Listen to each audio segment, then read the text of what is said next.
Alright, so this video is called Intellect. I'm going to cite Aristotle. Remember, Socrates and Pythagoras are very respected people by the Freemasons, okay? So when they're talking about intellect over superstition, it is more than just rational and logical thinking, which is the classic definition of intellect, if you will. But then there's a philosophical definition, and what is one of the most commonly referred to definitions goes back to Aristotle's argument and the controversy of the passive intellect and the active intellect. So I'm just going to read you three interpretations, and then I'm going to tell you that the second one is the one I think, and I'm going to tell you why, and I'm going to wrap this up. But to make a long story short, these people believe that they're not just, naturally superior to you in the sense of their human body, but that their soul is superior to yours, and they should subjugate you on the level of the mind, body, and soul. Okay? So what they're thinking, what they're arguing is rather satanic. It's more than just worldly satanic. It is also spiritually satanic, if that makes sense. On a spiritual level, okay, let me just explain. You'll understand what I mean in a second. According to one interpretation, a person's ability to think, unlike his other psychological abilities, belongs to some incorporeal organ distinct from his body. I'll define some of these words in the comments in case you don't understand, but due to their context, you should understand. This would amount to a form of dualism. However, according to some scholars, it would not be a full-fledged Cartesian dualism. This interpretation creates what Robert Pasneau has called the mind-soul problem. If the intellect belongs to an entity distinct from the body and the soul is the form of the body, then how is the intellect part of the soul? Okay, now listen to this one. Another interpretation rests on the distinction between the passive intellect and the agent intellect. According to this interpretation, the passive intellect is a property of the body, while the agent intellect is a substance distinct from the body. Some proponents of this interpretation think that each person has his own agent intellect, which presumably separates from the body at death. Others interpret the agent intellect as a single divine being, perhaps the unmoved mover, Aristotle's God. Now, other than the last sentence, I agree with that interpretation. I'll get to that in a minute. A third interpretation relies on the theory that an individual form is capable of having properties of its own. According to this interpretation, the soul is a property of the body, but the ability to think is a property of the soul itself, not of the body. If that is the case, then the soul is the body's form, and yet thinking need not involve any bodily organ. Let me just read the first pack. I skipped over this.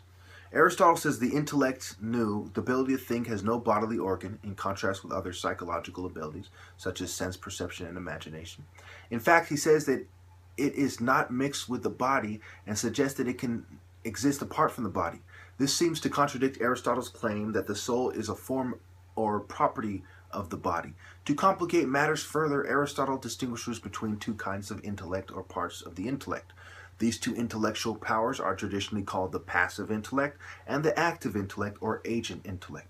Thus, interpreters of Aristotle have faced the problem of explaining how the intellect fits into Aristotle's hylomorphic theory of the soul. I'll define that in the comments, as well as the Cartesian dualism, and there was something else, the incorporeal. Anyway, so what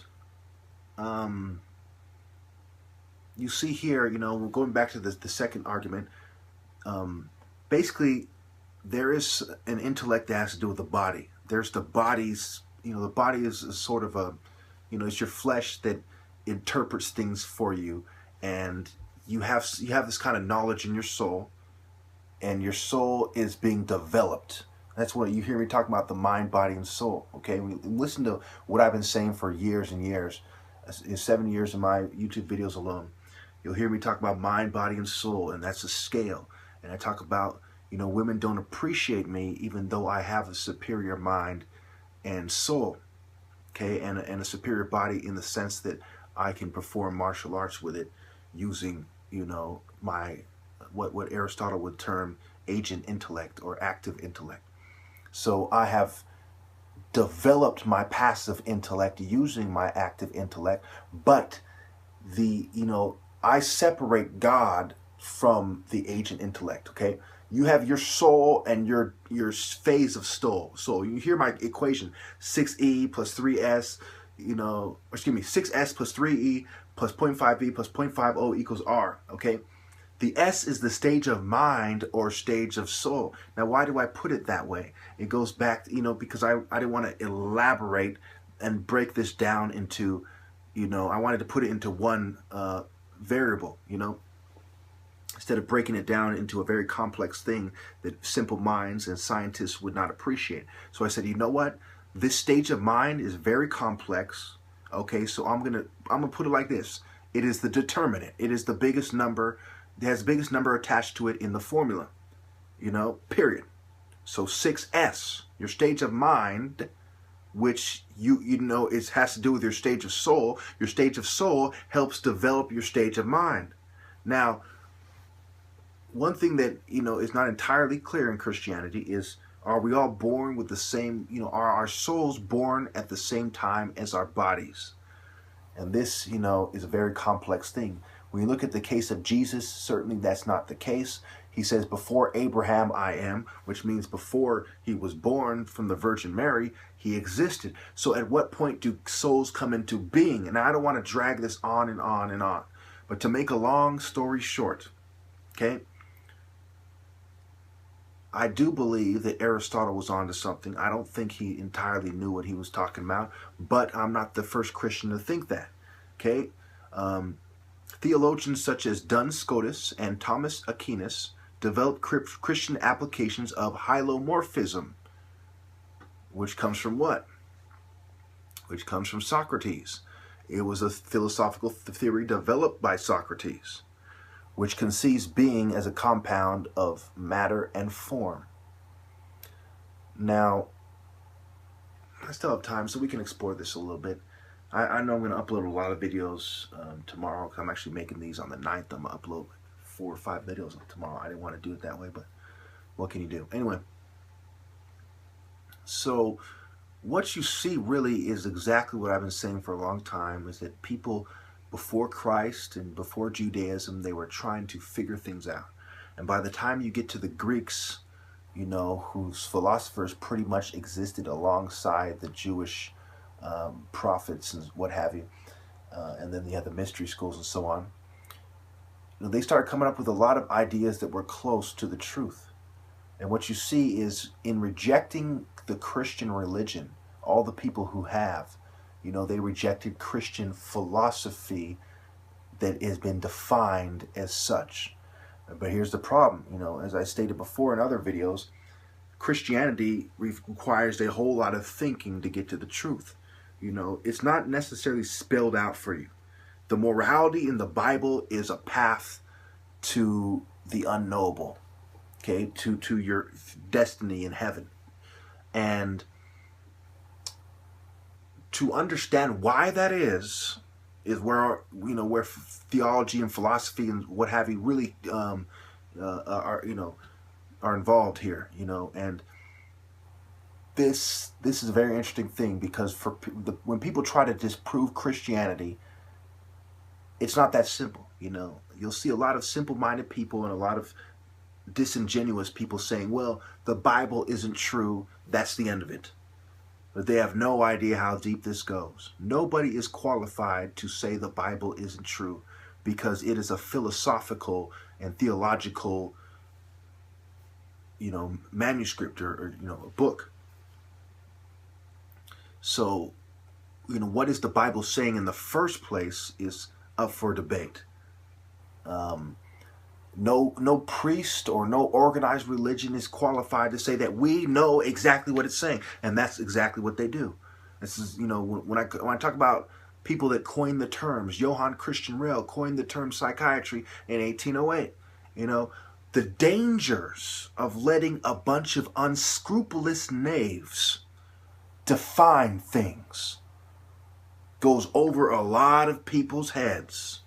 I mean, they're just, you know, it's like you can have a bottle of poison and you let a bunch of knaves define what it is, and they'll say, you know, it's baby food, you know, baby formula. You know, you can't let a bunch of lowly dogs define things. You have to look into these things. Some of you might say, I don't care about, you know, theology and transubstantiation and the Eucharist, the bread and wine and body and so on. I don't care about this philosophy. I don't care about Aristotle. But, you know, if you know, wisdom, you know, if you want to really have intellect, if you want to really be a powerful being, if you want to serve the Lord to the best of your ability, you have to look into these things a whole lot. There's no doing your research one night and coming to conclusions and leaving alone.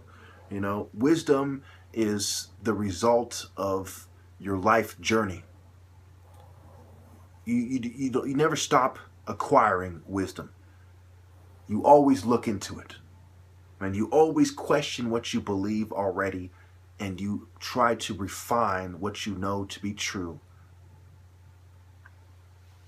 So with me in the Bible, I've refined it, and I am still refining it, and I will always bring up new stuff. This stuff will be new to my viewers, almost certainly, and it will be new to me in many cases as well. I'll go over things. I'll go back to things. I'll look up the definitions of words such as intellect that I know already. It will take me on a fucking journey, and I will continue to build on my wisdom, and I will see more and more and more why I am right. And I'll end it by saying this. I won't go the whole 15 minutes. Those of us who are right about God and Christ and the morality in the Bible, none of us, not a single person on the planet, knows exactly why we are right. We don't know all the specifics. Some of us know better than others. And that is one measure of a man, is his mind, body, and soul. The problem is there's a certain connection with the mind and soul. And the body can tap into that connection as well. You know, if you don't take care of your body, your mind will be clouded. It'll be telling you I'm hungry. It will cloud out, you know, it will drown out, you know, what you're trying to do. It will tell you I'm in pain. It will keep you from focusing and so on. So there's a certain connection between these three things. And a lot of people don't want to admit that to themselves. You know, we all take in too much sugar, and it interferes with our mind-body connection. And these people are trying to use their perceived intellect to subjugate people. Okay? And what you're actually seeing is something very dark and evil. And it's being used to trick people. You know, their intellect in its purest divine form and sacred form is not being used to subjugate people. And even that is a faulty concept. You know, we all should be free. We all should be powerful beings. We should all, you know, walk with the Lord. But that's not what's going on here. A bunch of underhanded hounds are using, you know, dark spiritual somethings to control people. You're really seeing their cleverness. You know, they're cleverly tricking people. And that is what passes for this kind of sacred intellect that they will never truly understand. Or else they wouldn't be talking the way they talk. They wouldn't be doing things the way they do. They wouldn't be doing this to me. They wouldn't be allowing this to happen. You know them by their works. When great men are persecuted by the people in charge and their greater network, none of them could possibly be righteous or right. Indifference, cowardice, selfishness, materialism, shallowness, deceit, evilness, lies. These are not the characteristics of a superior being. Thank you.